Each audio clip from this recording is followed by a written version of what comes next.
Lethal Opinions. Hello and welcome everybody to the Lethal Opinions podcast. This is Brody and we've got Pert here. Sylas is gone. He's too busy full with his wife. And we've got ourselves a guest in replacement of him. This is Kieran. We've had him before, twice? Once or twice. Yes, I've been on the best episode. Yeah, that is true. The best episode, Mac and me. And today's episode is all about a very, very bizarre Ubisoft game, For Honor. Now, Kieran and I have both played this a lot. Pert has played this very little. He hasn't played it in any of the campaign, and he's touched a little bit of the multiplayer with me and Kieran before, but for the most part, hasn't gone through the full ropes of it before. But he's experienced enough, I think, to understand. Yeah. So we'll start this off immediately with, as Pert just discussed with us, gameplay. Holy shit.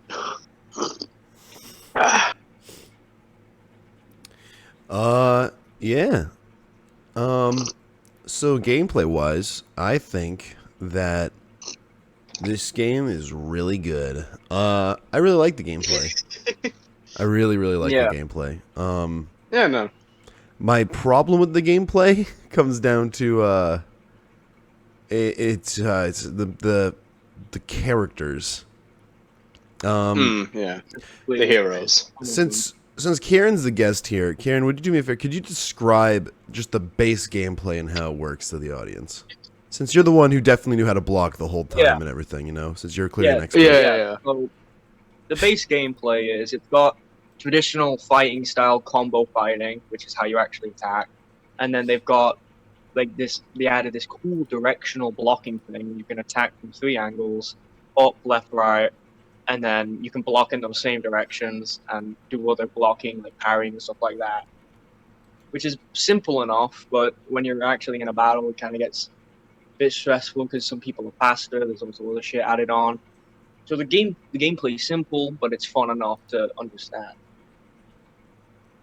Yeah. It's simple enough for someone to pick up, but Jesus Christ, is there a lot to master, especially in terms of reactions, especially reaction times. Yeah, reaction, because like I said, the blocking and parrying, you need a trained reaction time to get that down. It took me ages to get. For Honor fighting is very similar to real life fighting in that it needs very special reaction times and really good on the point decision making. Yeah. You need to be able to make a quick reaction to an enemy attack. You need to know what you're going to attack them. Yeah, and then you need to know how you're going to fight back, how you're going to counter. Are you going to do a heavy attack from the right, or are you going to hit them with a light on the head? Yeah. You need to see what they're doing and follow up quickly. You don't really have time to think. As you gain more and more experience with the game, you get more and more experience with the characters and the different heroes in the game, and you know what to expect from each hero to some degree, so that you know their move sets. And in that way, it's almost kind of like Mortal Kombat in a sort of way, or any other typical fighting game where you know someone's moves, and so you play against it in accordance to that. So it is really fun, and depending on the mode that you're playing, it can be just simple fight, or it can be, objective. Oh shit, somebody's responded to me to go in this subjective. Okay, now I fight. I know, shocking concept, but that's about as far as the gameplay goes. But it can be really fucking satisfying. There's a lot of fun in just this dance of moves, essentially dance of slashes and bashes and punches and everything between two people, whittling down the health bar until they're dead. It's something that's been fun in gaming for years, and Ubisoft just made it into this. Yeah, in concept, For Honor is a beautiful painting. In actuality, it's like shit on a wall. It's nowhere near. Oh yeah, no. Ubisoft is an art gallery, and you went into that art gallery expecting to see just the most beautiful Renaissance paintings, and instead what you got was modern art splotches. Yeah, That's For Honor. you've got soup on the Mona Lisa. That's what you've got. You go into the Ubisoft art gallery and you get the banana taped to the wall. That's For Honor because I it's left such his a glasses on the beautiful floor and concept, everybody was big. and even the different characters have different classes. And then you as you go through the heroes, you can see they'll have like disabler and counter attacker and things like that. And then you have the individual classes of them: vanguards, assassins, heavies, Yeah. or hybrids. I always play hybrids because I'm cool. Kieran seems to really like heavies, and Pertlight's a little bitch that plays assassins. Yeah, the Gucci player over here. And it is really fun to learn those things. Mm-hmm. But, gentlemen, there are major problems with the gameplay. Now, isn't there? Yes, very. Kieran, any major problems you can highlight? Yeah, I think the biggest problem with the gameplay is with a type of attacking in the game, which after you just live through it, you just get tired of seeing it. And that is the style of playing known as light spamming. Well, thought we were just gonna have technical difficulties there. The mic lagged a little bit, so it's just. Oh, I know what he said the because I've experienced this. I know what he said. Yeah, the fighting stance known as.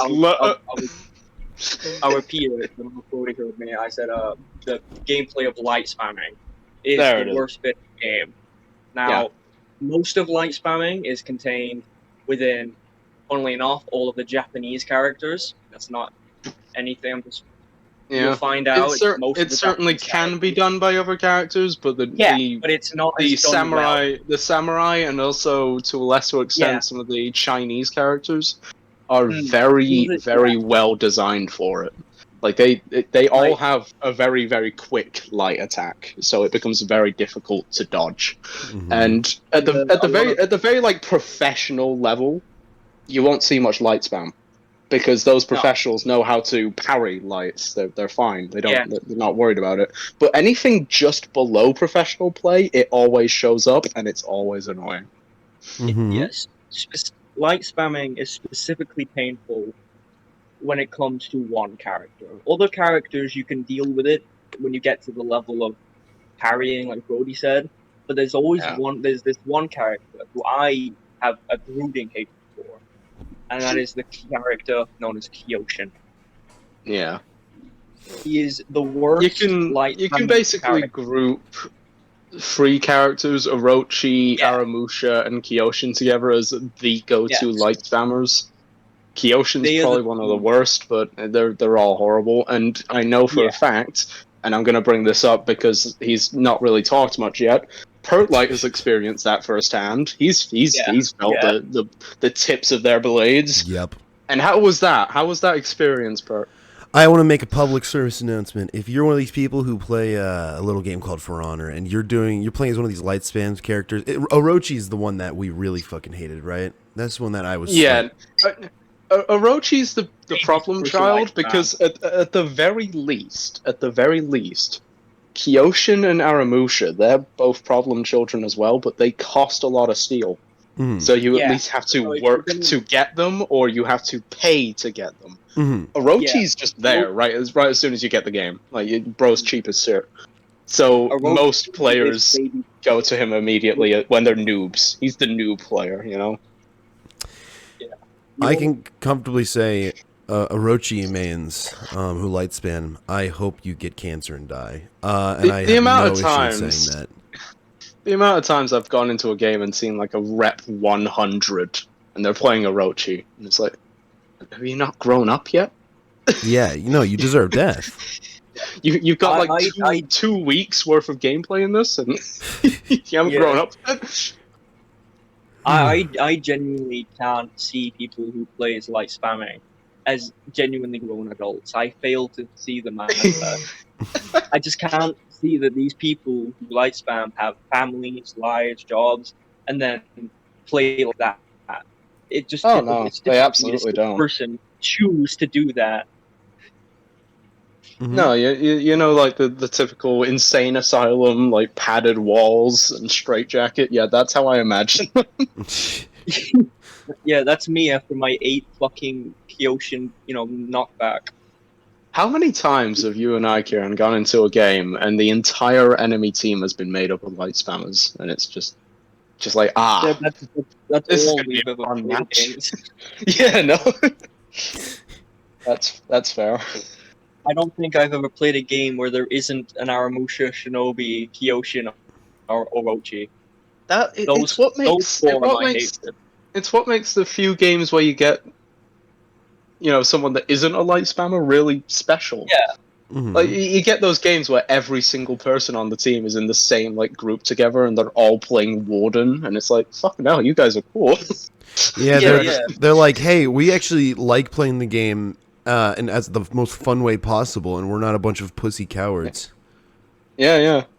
Yeah, And I. Mhm. they'll even say good fight in the chat when they lose. It's fucking brilliant. Yeah. Yeah, And it if re- and if they're a light spammer, they'll spam the word "wow" over and over. Yeah, yeah. What is it with light spammers and the?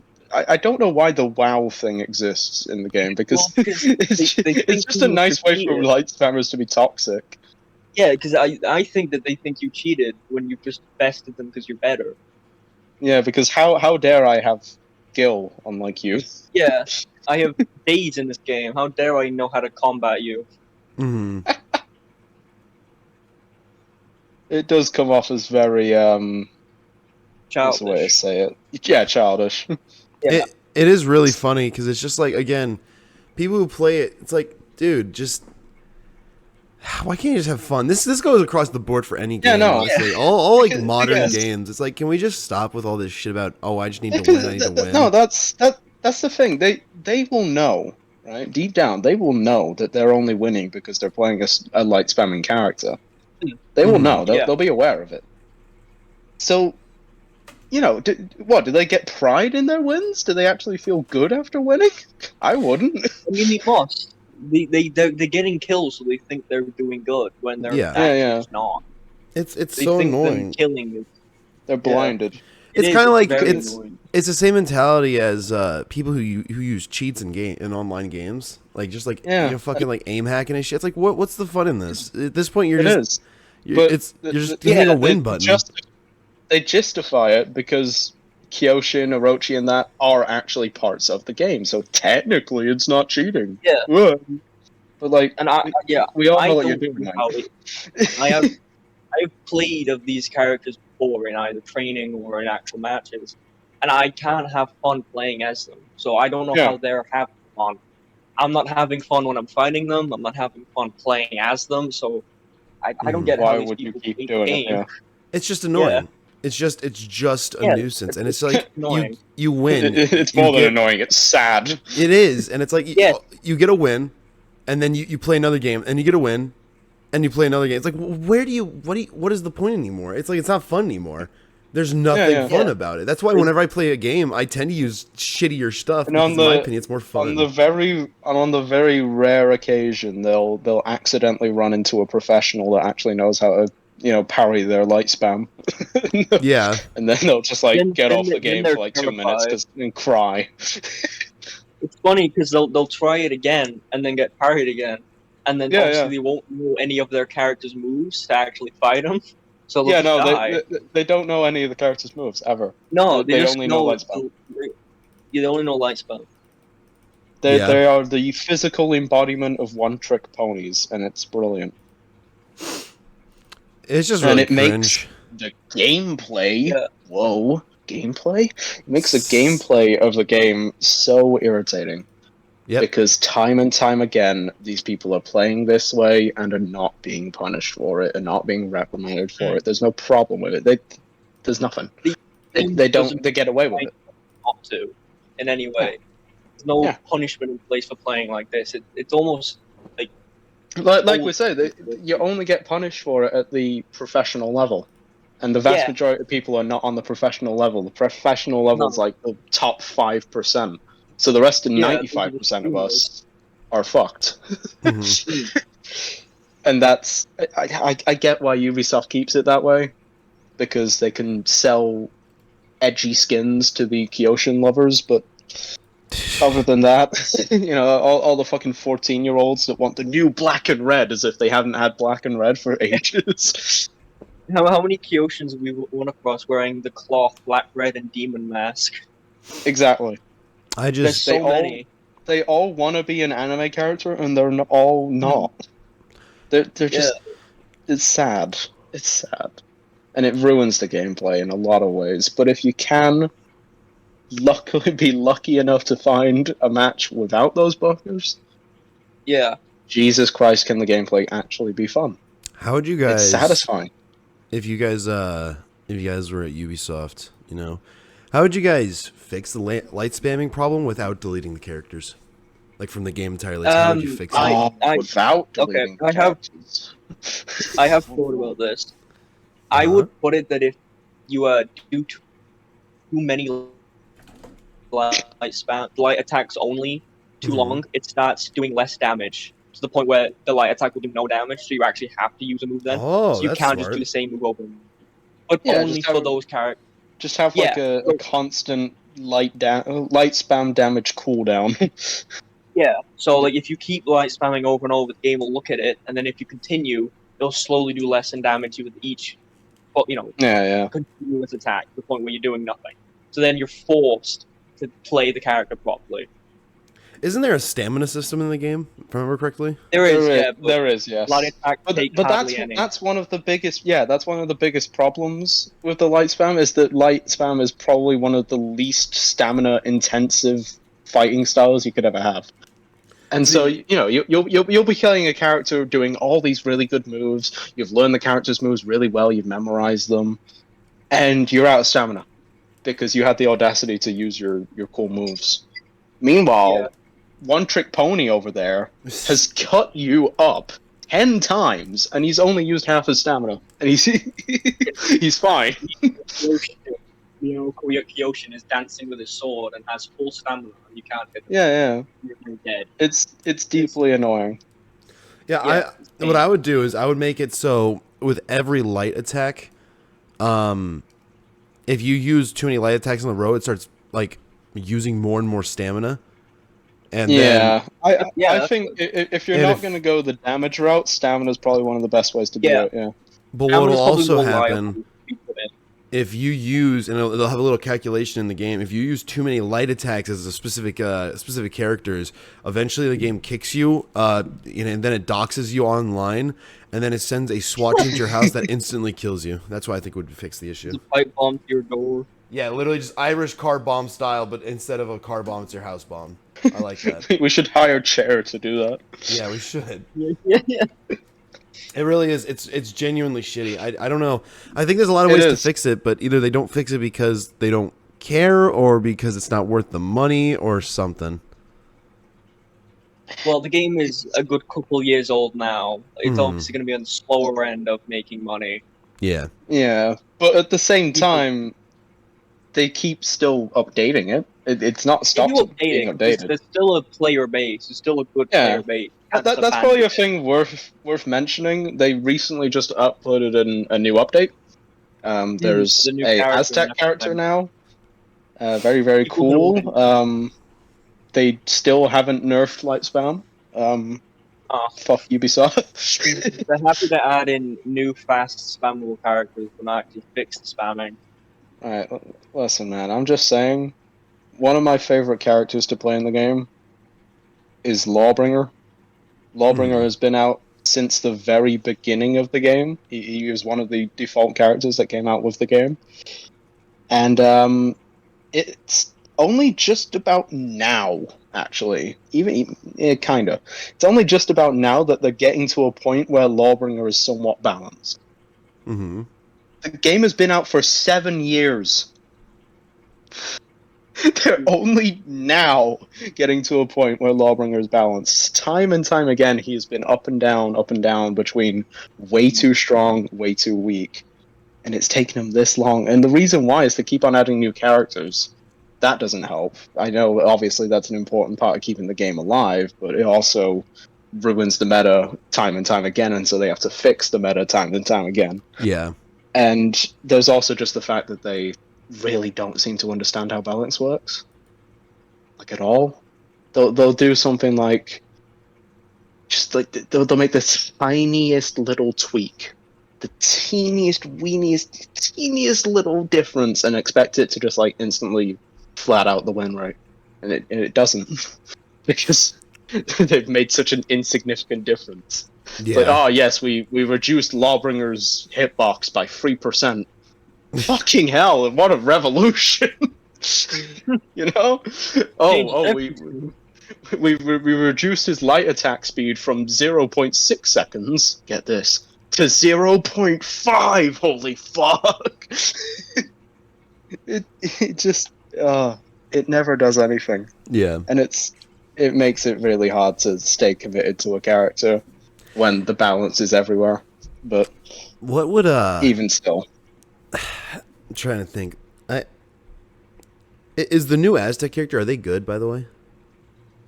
They're not out yet. No, Oh, at least they did come out. No, it's it's out. coming out, But yeah. you can't play as them. You can buy Yeah, them with yeah. real money with early access. Oh, that's fucking Which is stupid. Depressing. Yeah, But yeah. he comes out They in always 10 they days. always do it where the character comes out with like a week's worth of early Yeah. access, for weeks, and you can pay and them with real then money. and then you get them. and then after just that wait. then you can get them. Yeah. I will say though, at the very least, the character does look very cool. I love the Mhm. design. Yeah, they did all right with them. What do you- Because I know for a fact that Kieran was asking for a Aztec character for a while. A lot of people have been wanting Aztec for a while because it's Yeah, such a because they're cool. unused. It's an unused, thing in Yeah, it is. this game. This game allows that shit. A lot of people wanted it for the longest time, and now it's finally here. Yeah. Just really exciting. How would you I'm guys? especially excited to see his customization. How do you guys feel about paying for characters? Depressing. There's no reason to. Yeah, no. Well, okay. Listen, When he came out, I'm not one Yeah, to defend Overwatch. I can't believe I'm even doing this. But I really did enjoy the fact that I could just play the fucking characters in Overwatch, that you didn't have to pay for new ones when they came out. It's one of the reasons why I despise Overwatch 2 with a passion, now that they are making characters paid. Fuck you, Overwatch. Fuck you, Activision Blizzard.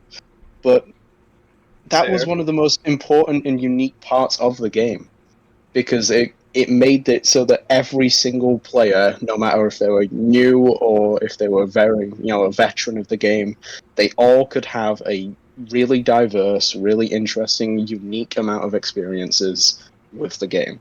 Mhm. Everyone, as soon as they step in, you have so many options. For a new player in For Honor right now, you have 12 options, which is the original 12 that came out with the game. And Yeah. then there's about, 20 that you have to pay for? And none of them are particularly cheap. 2021. Yeah. Yeah. I would You can see how they are in training, obviously. Their movesets Yeah, and shit, but blind. you can't play with them, yeah. Yeah, Which is sad. well, especially when the game is old. They should at least just give you the characters. what if they Yeah. made it so after like they released all these characters, they had it so like all the original characters were all made free and like you just play them whenever. I'm pretty sure they are free now. Oh, no, I mean like you don't have to like use like any sort of in-game currency or anything. Like literally everything's unlocked and everything. Just play whoever. It would be nice, yeah. You It gotta make helps. it Yeah. better to have then paid characters come out, or would it still be frustrating? Somewhat, yeah. I mean, at the very least, it would encourage more new players to come in, which helps keep the game alive. Yeah, And I think that does a much. much better job at keeping the game alive than just adding in new random characters that no one cares about. Maintain the game's original identity. If you're going to adapt the game's identity, then that's fine. Games do that all the time. But at the very least, make an effort to maintain the original identity as well. And doing that kind of thing is the kind of thing that would help that. Yeah, Here's the thing. I come from the standpoint that all microtransactions are bad in a full-priced game. I think if the game was like $20, I don't really kind of give a shit. But like a full-price $60+ game, there's no excuse to have any sort of microtransactions. With that being said, I do think it's kind of weird in this case because it's all about playing new characters. You're adding new like it's not just like, oh, look at this cool little cosmetic thing. It is content to the game, right? Yeah. The in-game currency that you get can be used to get cosmetics. It can be used to upgrade gear to get yourself a very slight but noticeable advantage in the game, and you can make different play styles out of your gear. Yeah, and that's a fun factor of it. That's one of the funnest parts of the game, arguably. I have a lot of fun customizing my gear, and I have a lot of fun customizing my character. But every single bit of silver, I think or is it steel? Steel, isn't it? Every bit of steel that you pay towards buying a new character is one less piece of steel that you're paying towards customizing the characters that you already have. And that's what frustrates me, is that why can't we just have that currency just be for cosmetics and nothing more? Not only that, you get so little steel per level that you have to play so much just to spend it on. You have to decide. Days worth of gameplay in order to get a new character. Yeah. And it's like, what if I don't want to have to spend this much on this character? What if I want to be able to spend this on, just customizing the character that I already have and already like? Too bad. If you want a new gaming experience, you're going to have to buy a new character. You can't just have them, you have to buy them. And it ruins it, because there's so much potential for customization in the game. Mm-hmm. But time and time and time again, let me tell you, Bert, the amount of times me and Kieran, we're like rep 60, rep 70. I'm sure Kieran's surpassed me now and is in the rep 70s or something, but we're like rep 60s, and even at our level, we are still seeing characters with just like their base model with no customization. Like the only customization they've done is like change the color, and that's it. And it's sad. It's sad because I just get to sit there and look at that and think, man, you could look so much cooler. Yeah. You could look so cool while I'm murdering you. But no. Instead, you look like this. And of course, a lot of players just choose to not care, and that's fine. But I think a lot more players would at least try to customize their characters if they weren't spending all their goddamn steel on new characters. Yeah. It's as simple as that.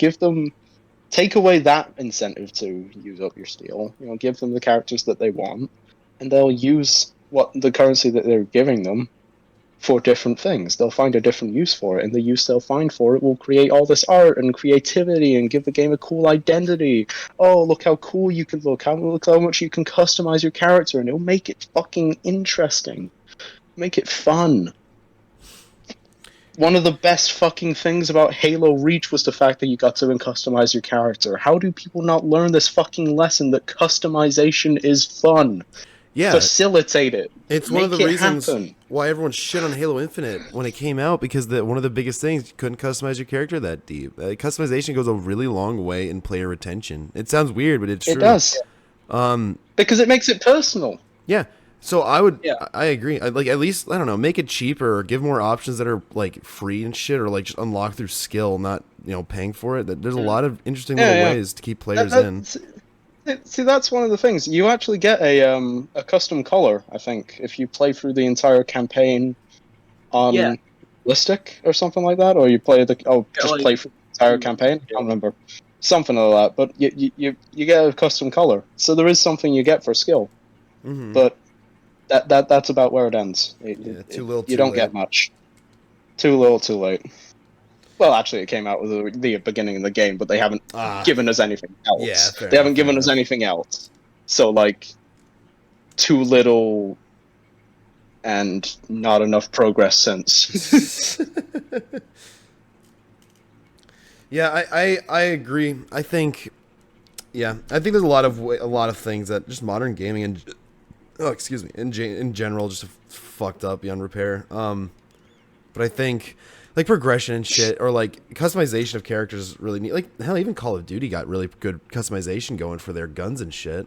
Although nowadays Yeah. it's a little bit shitty, but yeah. back in the day, Nowadays they just care about Fortnite skins, but yeah, yeah, it's but I cannot tell you how much 12-year-old me cared about getting the gold camo on my MP7 back in Modern Warfare 3. yeah.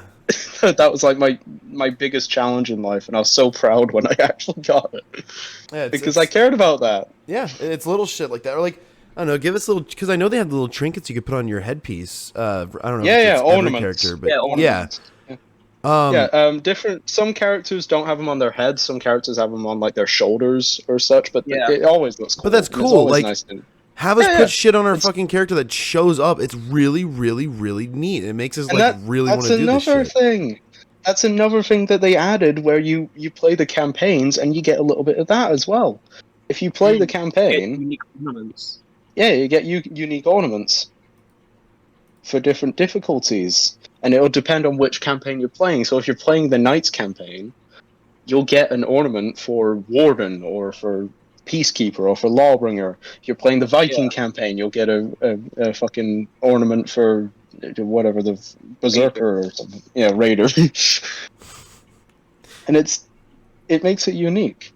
Uh-huh. It makes it worth doing. It makes it worth challenging yourself. Why haven't they expanded on that? Why? Money. Why? Yeah. But they could even potentially stand to profit from that because more people might buy the game. If Halo Infinite has the money excuse, then this has the money excuse. Yeah. I think Yeah. it's really weird actually. For Honor and Halo Infinite actually do have a lot in common. Sadly. Yeah, it is really Yeah. bizarre. So Oh god. regarding going back to gameplay, kind of just gonna finish this off before we go into story here. Yeah. Mhm. Yeah, I want to say I think gameplay is really fucking cool. I really like it. It is genuinely some of the It most is. original and interesting gameplay, combat, everything I've seen. Yeah. For Because it is that typical fighting game, yeah, combat, but it's done really well. It's done professionally, and not balanced professionally, but it's done professionally. Mhm. And it's made with heart, and you can see that it's enjoyable. yeah, It's the same simple formula, but just made a little bit more complex. And it Yeah. It's not too it garnered a fair complicated. amount of success for a Easy reason. to understand. All right. Well, now we got all that said. You guys want to go ahead and move on over to the story? Absolutely. Karen, Story. I want you to start this Yeah? off. So, okay, Oh, God. cool, gladly. So, the story of For Honor, when you play it, I'm guessing we're talking about story mode, is Yeah. you can clearly tell that it wasn't the main focus because it's very. When I was playing it, it didn't. You can tell it wasn't the main focus of the game, which is Yeah, fine. It's obviously quite obvious. The multiplayer It's is a little bit patchy. The characters don't have as Yeah. much development as you'd like, but Yeah. it's there. not It's as there. much the characters as much as it's much like a basic tutorial to the basic characters. That's much as much. Yeah. But on its own, it's written all right. It It tells is, yeah. the role, tells you what's in it, tells you how it works, and it does it good, while setting up a story about your main character, the villain, and all that. Yeah. Who a lot of people like. A lot of people Yeah. like the villain. The villain is one of I love the villain in the game. Apollyon is an interesting character. I love Apollyon, mainly because she's such Now- a very simply written character. Yeah, no, She doesn't she's simple enough. Yeah, Yeah, she's not like doesn't care so about- simple. She's not completely flat. no No. depth, nothing. But it's there's simple depth. enough for you to understand. She's smartly written. She's vindictive. She's controlling, but she only cares about war. That's her Yeah. own thing she cares about. She just wants people fighting. She sees every single person on the planet as Yeah. a sheep or a wolf. Yes, which I do like, because she even hires like Vikings and samurai onto her side depending on if she thinks that they're Yeah, worthy or not. Pert doesn't even know anything about this story. Maybe we should explain a little bit. Yeah, Maybe yeah. we should explain it for the audience. Right, no, we start off in the game. You're a warden. You're fighting for this warlord called Daubeny, and he's mid. He's not that great. He's mid. The Blackstone Legion are attacking. They invade your castle, and it gets to the point where this guy's like, "Okay, I'm here. I'm gonna fight you. Yada yada. Let's end this bloodshed now. Yada yada. Daubeny, I want you to fight my second in command here." And Daubeny just looks at you and says, "You're gonna be my second." And he gives you a sword, and you go and fight, and you win the fight. But one of the conditions of you winning the fight is that now you have to join the Blackstone Legion, and so you do. You join the Blackstones, and this sets you off on a path living under the rule of Apollyon. She starts commanding you. You go to different places, helping out different legions, like the Iron Legion. You invade the Vikings because they've been raiding, and you push further and further into the Vikings, and time again, the Warden is just questioning Apollyon's methods. She seems really brutal. And it gets to the point in the final mission of the campaign where Warden just questions Apollyon on why she's attacking this one building. It's literally just a storehouse for food and supplies and such.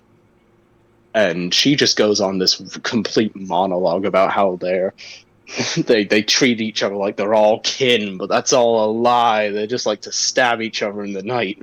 Oh, and if there's wolves among them, we need to set them free, you see. It just comes off as really cryptic and strange, but you get what she's going at. And by the end of the mission, you figure out what she's trying to do. She's trying to raid the storehouse to not destroy all the food, not take all of the food. No.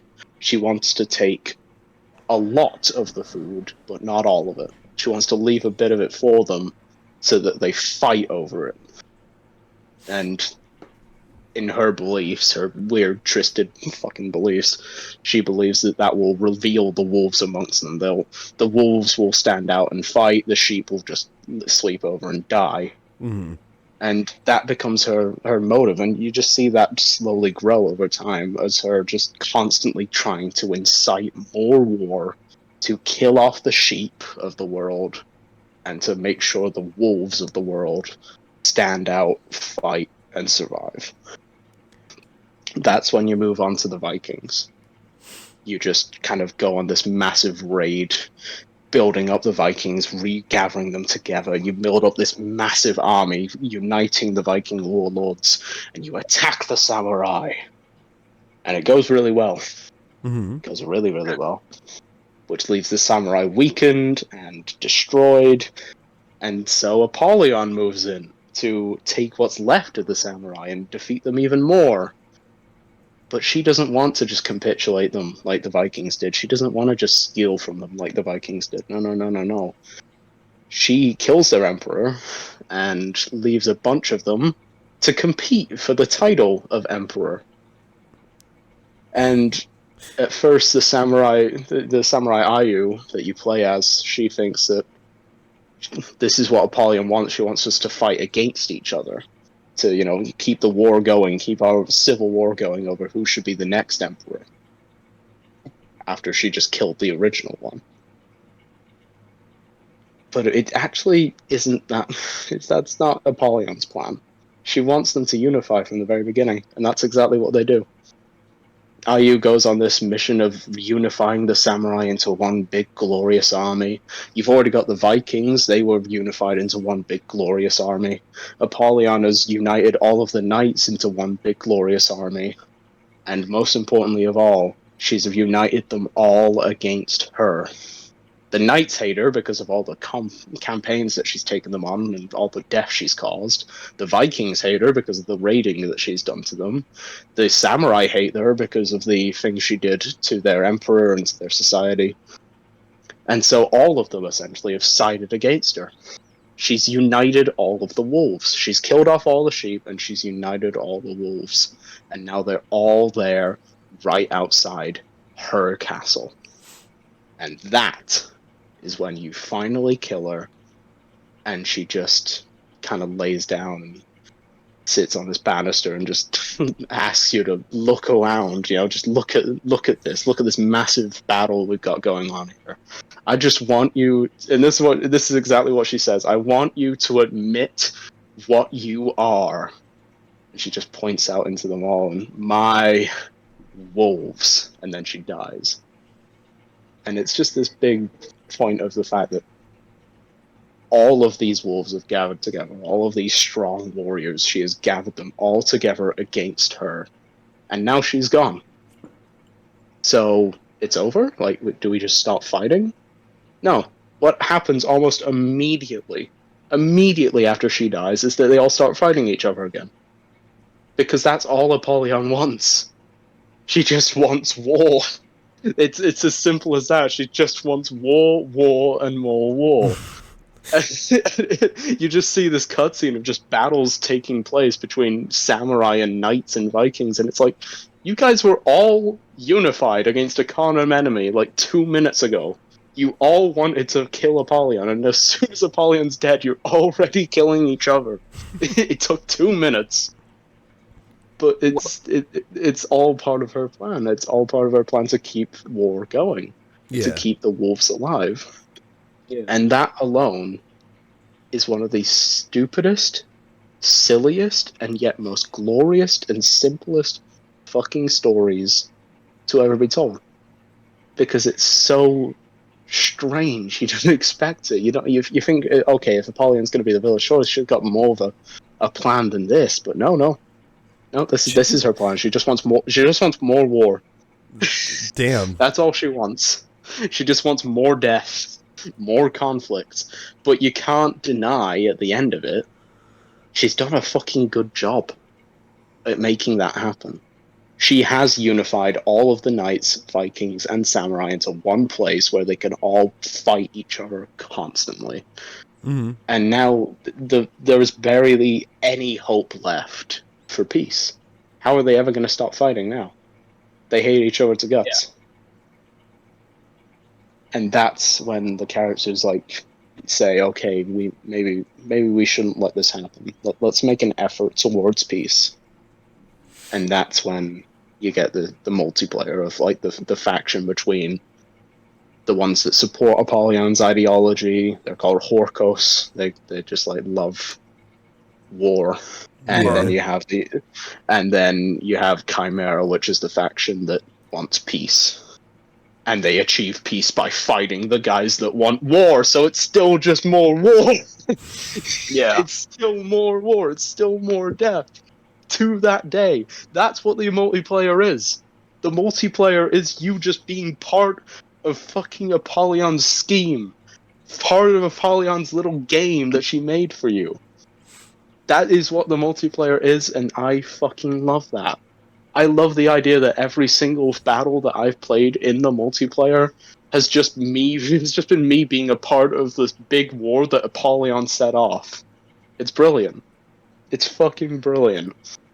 Because it's one of the few multiplayers in the fucking world that actually properly ties into the story. How often do you see that? It's so good. But Jesus Christ, is the story a little bit bad sometimes. Some of the characters are not developed enough at all. The Warden, he just kind of questions Apollyon and then disappears, and then he just deserts the army and joins the Iron Legion instead. The Viking leader, the Raider, is boring.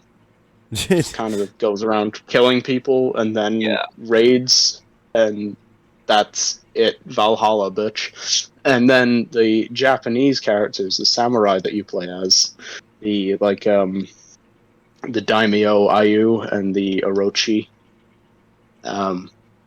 both of those have no personality at all. They're both just the most mid characters on the planet. There's nothing there. Doesn't allow the characters you play enough time to actually be given a personality or reason for you to care for them. Especially since you play as other characters during this story. You do. you don't really have time to attach to one of them or learn one of them or even care. Yeah, because keep in mind, everybody, the campaign is separated into 3 sections: Knights, Vikings, Yeah. Samurai. Each of those sections only has 6 missions, and each of those missions is only like, what, 15 minutes? Yeah, and like So we're talking about an hour and a half per campaign. So total thing about 4.5 hours. 4.5 4.5 hours. Wait, 4.5 hours hours for each campaign, or just all together? No, about All of 1.5 hour per campaign. Okay. So all of it together is 4.5. Yeah. Damn. It's not long. It's 4.5 hours to get connected to Warden and the Peacekeeper and Holden Cross and Ayu and the Raider and that Valkyrie that likes the Raider and that Berserker that's with the Raider and those 2 fucking samurai bitches and Okuma, the best character in the game, the fucking Shigoki. Do you remember him? Do you remember the fucking Shigoki? Okuma, he's fucking cool as shit. Yeah. Are you really going to spend those 4.5 hours getting attached to these boring ass characters that no one cares about? Or are you going to spend those 4.5 hours getting attached to the fucking villain? And therein lies the truth. That's why everybody loves Apollyon, because she's simple, she's cool, she's interesting, she's unique, and she's the only character you could really get attached to in any way, shape, or form in the game. Ladies and gentlemen, I have said my piece. So, just to be clear, what you said is that the entire game, it has a length problem. It's a little too, it has a length that isn't desirable. On top of that, the main antagonist is memorable and interesting and likable, but every other character doesn't get enough time to shine, is not nearly that interesting. It has an interesting premise that it doesn't do enough with. So basically, it's every other Ubisoft game. Yeah. Okay. Yeah. Ubisoft. Good ideas, bad execution. I don't even say it's bad. It's not really bad execution. It's just like it's not enough of an execution. It's always just short. Yeah. It's like the execution at the beginning of Skyrim, just short. it is something. As someone who didn't play it, I look at this and say, wow, it is certainly something, I think. Yeah. I think it's something. Yeah. It sounds like every other Ubisoft game, if I'm being honest, in terms of story. No, it is. It is massively. Although, at the very least, the villain isn't the villain from the very fucking beginning. You have a little bit of a time where she's kind of your ally, and then you slowly get suspicious of her. Mm-hmm. So at least we've got that. Because every fucking... So. What do you mean? I mean, she's... Well, yeah, but at the entire point, she's in the very first, when you meet her group, you're being attacked by them, and then you join them. Mm-hmm. Yeah. And then you're raiding you're raiding people, and then you're killing people, then you're going after storage. At no point, me personally, I really saw her as the good one. Even when you talk to her and you communicate her, it's obvious that you're not. The only time where she's even slightly good is it's when you first meet her. That's when she's alright, because when you first meet her is in the 4th mission of the Knights campaign, when you're surrounded by Iron Legion rebels and she just kills them for you and protects you. That's the only time where she's nice. You have a little bit of a moment to trust her. Iconic pulls but then you want that she almost certainly would have died from. There's a cutscene part when you first meet her where she just takes a big cut to the back, but I can kind of see how that would be fine. She has armor there, she has a cape there, she'll be all right. Yeah. But then she also takes a massive stab very deep into her fucking stomach, and she just pulls it out and acts ignoring the plate armor she's got on right there covering it. Yeah, she no. It just went straight through, and then she just continues. The blade that she pulls out is so goddamn long that I'm surprised it didn't go through the other side. It probably would have, but I understand it would have, show her like as strong, and that it's not it didn't phase her. Yeah, but you can show a character as being strong without them taking a wound that significant. It's an easy, like, oh damn, quick addition. Yeah, you could have had her like lose a finger in that fight, you know. Yeah. That would have made more sense. But no, they just have her take a full-on fatal wound and act fine. It looks goofy. It's cool though. She takes the fucking massive serrated sword out of her stomach and then just points her hand at you and goes, "Gotcha, Blackstone," and picks you up like as if we're buddy cops now. And it's like, I just watched you got stabbed fatally, woman. Are you okay? Are you sure you're alright? She just fucking walks it off like it's nothing. It looks goofy. But yeah, no, you have that short moment to trust her, and then almost immediately your character starts questioning her methods. So at least it's not full on like, Far Cry, where you just have a villain, and you just know that they're a villain, and there's no question about it to begin with. There's a teeny little moment where they might not be too bad, but then it almost immediately falls apart. Yeah. Which is sad. I wish they'd have gone on a bit longer with that and made her, a little bit more of an ally for a while and then become a villain. Mm. That then it becomes more personal to actually kill her. Yeah, I feel like that's a problem with a lot of Ubisoft games. They don't really give nearly enough time to let the story kind of do its thing. Yeah, no, they don't. Like how many times do you have a Ubisoft game where even sometimes they do give it the time, but they just don't use that time. Oh my god, you have all the time in the world in a Far Cry game, but they don't bother because they'd rather just you have clear out outposts on a map. That's all they want you to spend your time on. Not developing the story. No. Clear out this outpost. That has absolutely nothing to do with the story other than progressing your goals. Yeah. We're not going to have like any characters involved in this. No, it's just an outpost. Clear it out. You'll be fine. Why? Why are you wasting your time? There's so much time in a Far Cry game. Make more of it. Yeah, exactly. Make each outpost have a story there. Make it feel more connected to what's actually going on in the bigger picture. But they don't. No. At the very least, Far Cry 4 had a few outposts that were like, one of them was like an opium farm for the booming drug trade in Karat, and so you take that down, and then it's like, yes, I've reduced the amount of drugs in this country. Woo! It's not much. It's such a very small amount of story, but it's something. It's something compared to nothing, and I'll take it. Yeah, yeah. I don't like when it's one of my biggest issues with the Ubisoft games in general is just the whole like let's stand around and do pointless objectives instead of actually playing playing the fucking story that we care about. I think a great example of that is Far Cry. Is where you're going around and you're getting these towers, or you have to like drive in between objectives. It's like, just put me there. Just let me play through it. Let me just skip to it. It's just a lot of busy work. I think another great example of that is actually what was it? It was Ghost Recon Wildlands. Because like, oh goddamn. Yeah, I almost never hear you say anything bad about Ghost Recon Wildlands. Oh, dude, I can go on for hours about things wrong with that game. I think it's a good game, but I think there's a lot of fucking things wrong with it.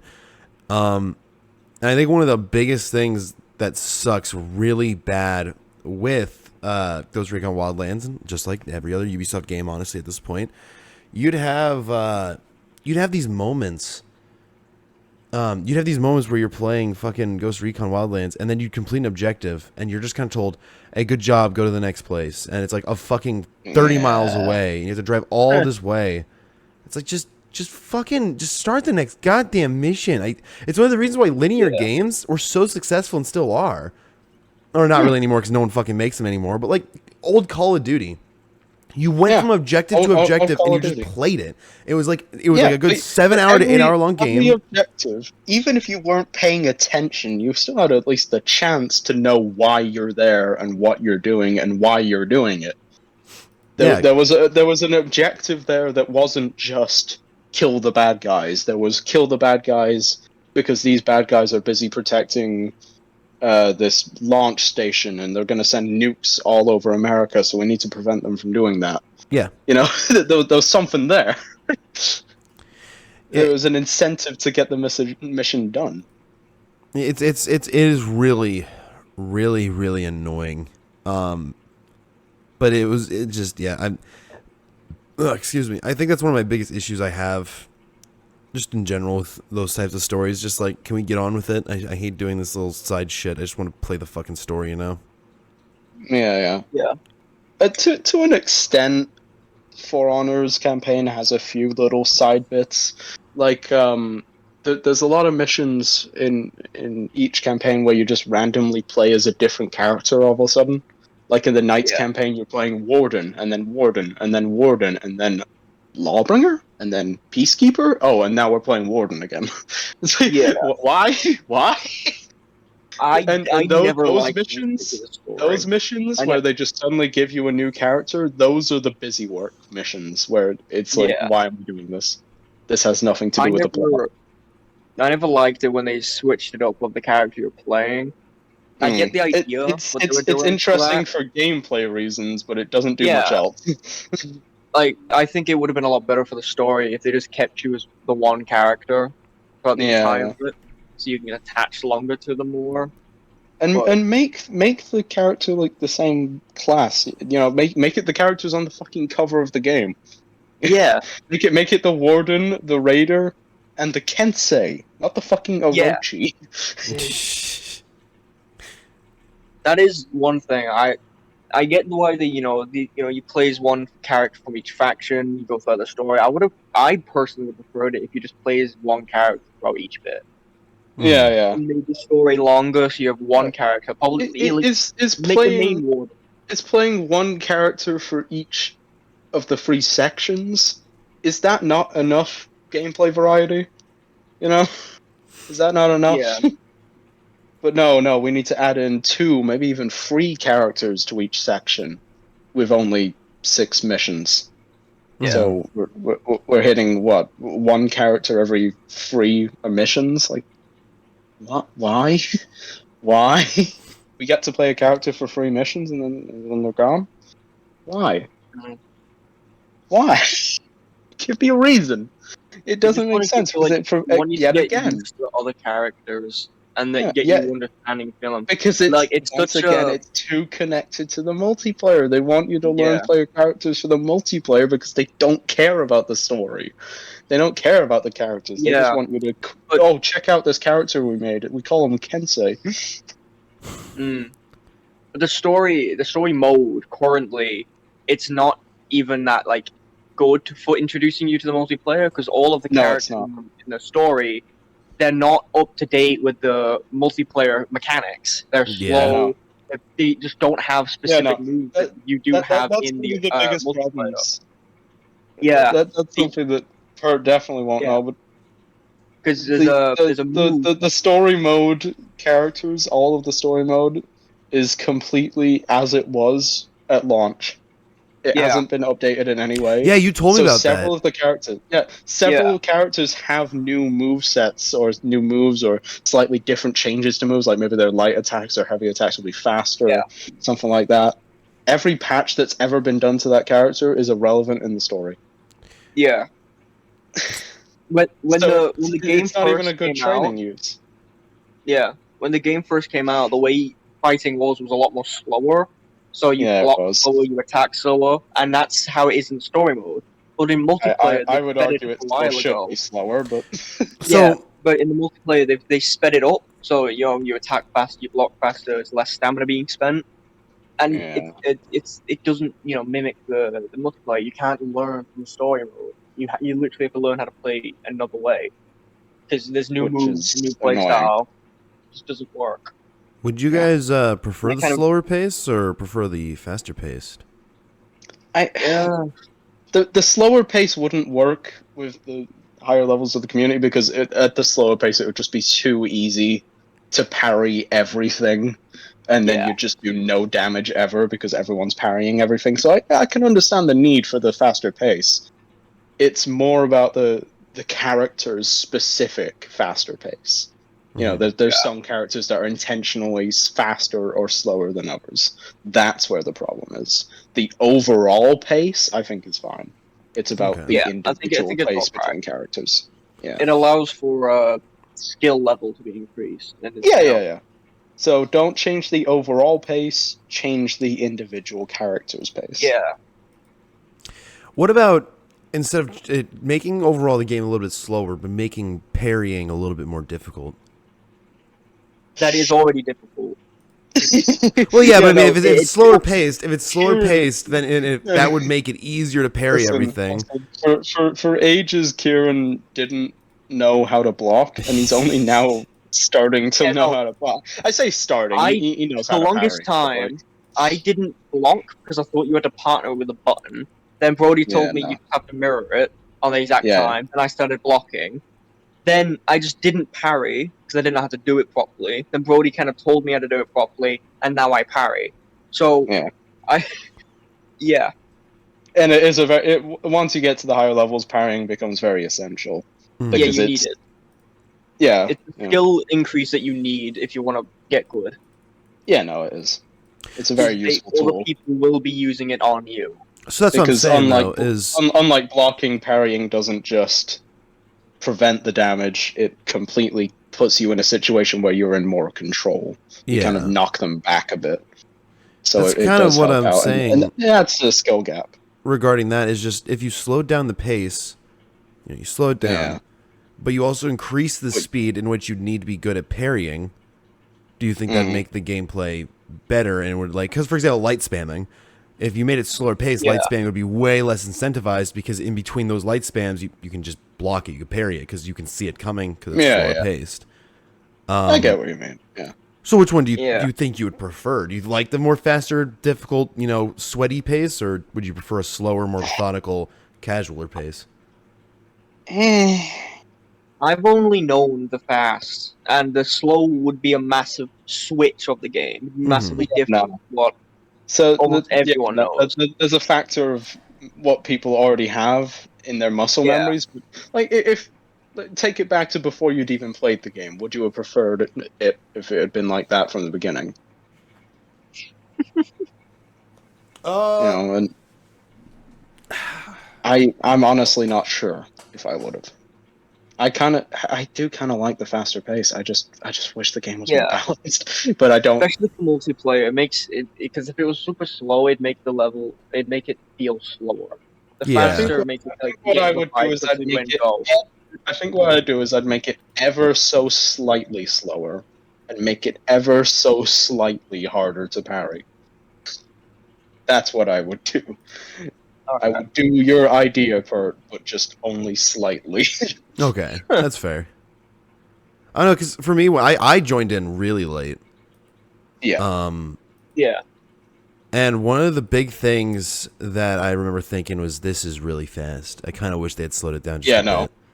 Yeah. It is one of those things where you do get used to it, but even still, no matter how much I played it, I still miss out on blocking attacks all the time because there are characters that swing so fast, and you're going to struggle with reaction times. It's part of the development of the game. I think honestly, at least for me, I think slowing it down would help, or at least making it so different characters have different speeds and shit. I think that'd be a really cool thing to see. Maybe, for example, Orochi greatly fucking decrease his goddamn damage output, but make him slightly, maybe a little bit faster. So that, and then make it so that light attacks don't fucking stun. That shit's stupid. I don't know why they thought that was a good idea. Take away that, make it do a little bit less damage, but also increase his speed slightly. So that it's less about, it emphasizes the dodging of Orochi. Because if you're a heavier guy who swings slower, he might be able to slash you up a bit. He might be able to take a chunk of your health, but by the time you fucking bludgeon his head in, he really didn't do much. So now Orochi's, it's less about light spam, and it's more about I have to be quick on my feet, which is what they should be. It's about dodging. Yeah. It's about being, switching up, like swooping between their legs, going left and right, going and then moving again. You should be playing it like a boxer. You know what I mean? Left, right, Well, jab. one of Orochi's biggest moves is one where he dodges backwards, back away from the enemy, and then he does a little stance, and he, stances himself up ready, and then he charges at you at full speed and does a quick slash. And if you're not prepared for that, he will just slash you right through the fucking head, and it'll do a fair chunk of damage. And it plays into that quick on your feet, dodge an attack and then counter attack gameplay that should be what Orochi is, but it's not. He just kind of runs at you and slash, slash, slash, slash, slash, slash, slash, slash, slash, slash. And then you're dead. Have fun trying to block this bitch. Yeah. Slash, slash. It's sad. It really is. I think it would be really, really cool to see a game like how I described, where the character's speeds are also a core integral part of how they play, instead of just this character is fast and also does a lot of damage and is also annoying. Yeah. And like this character's slow and does a lot of damage and is not annoying. And it's really, honestly, most of the characters come down to how annoying they are. It's like, is this character annoying? Yes. It does, okay. yeah. Like there you go. I played as for the longest time I played as Peacemaker. Is that what her name is? Peacekeeper. Peacekeeper. Yeah. Peacekeeper I thought was really cool. But then I also switched up to this Asian lady who had a Nabushi, and I really liked her. I don't remember why I liked her. I thought she was cool though. She's a bit of a light spammy character, but if you actually learn how to play her, you can because one of the greatest advantages that Nabushi has, which not enough players use, is that she has a lot more range. Mm-hmm. She has a very big spear-like weapon, and if you make use of that, you can kind of poke at the distance in a lot of ways that a lot of characters can't. Yeah. And if you actually use that properly, you can become a really effective Nabushi player. Or you can just use the use of her light spam to give people a lot of damage. Yeah. And one of the big things about Nabushi is that while her lights don't do very much damage, if you get a bunch of them off consecutively, it applies a bleeding effect. Yeah, she's one of the only characters with unique attacks. With long range attacks plus bleeding effect, she basically becomes a mosquito. Yeah. And it's really annoying. When you come across light spamming Nabushi, it's purely pain, because you have to try and parry, because you're not going to be able to block that. You have to parry it, and then close the distance, and then try and get a hit off. You have to be really aggressive, and then knocks you back. But at the same time, she has a lot of ways to punish you for being aggressive. So it's like, yeah.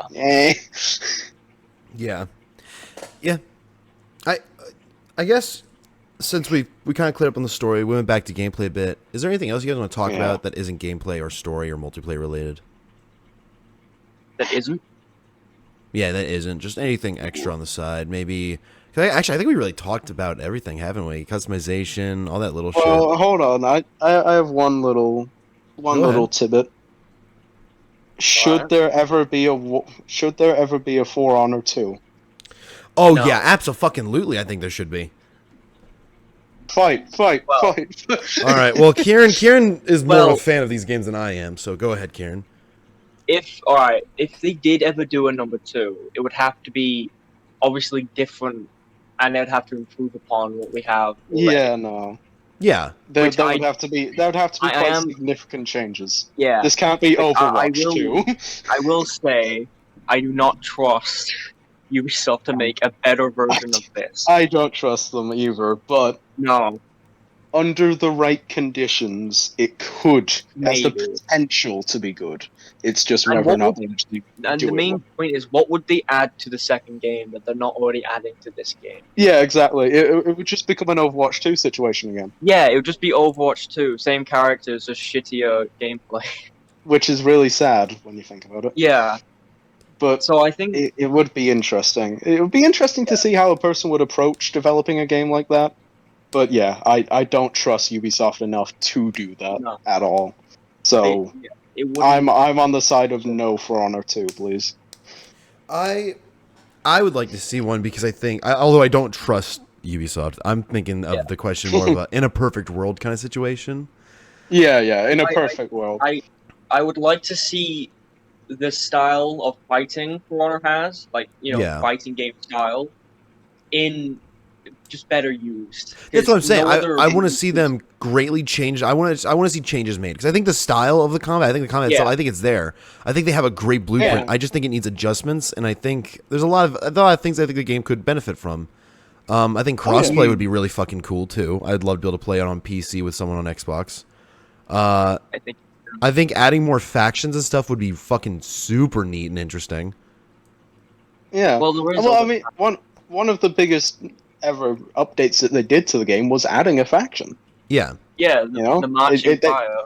Yeah. They started out with just Knights, Vikings, Samurai, and then they added in the Wulin, aka the Chinese. And then they've added the Outworld, which is Pirate, the Islamic one, Egyptian, and now the Aztec. Islamic? What she is? Isn't she? Well, yes, but like, I don't know where Ophira would technically be from. I guess. I think it's that. Like Levant, I guess. The Levant. I think it is heavily Islamic. I don't know. Well, yeah, it's Arab. It would Arab, be an Arabic that's thing. the better word. Arab. There you go. You got it. We got it. Arabian. She's Arabian. She's Arabian. She's an Arabian. Yeah. She's an Arabian. Well, yeah, no, because there were Arabian Crusader knights that looked like that. They did exist. So overall, we think no For Honor 2. I agree that if we're talking about in like the current like literal world, I would not want to see them make it.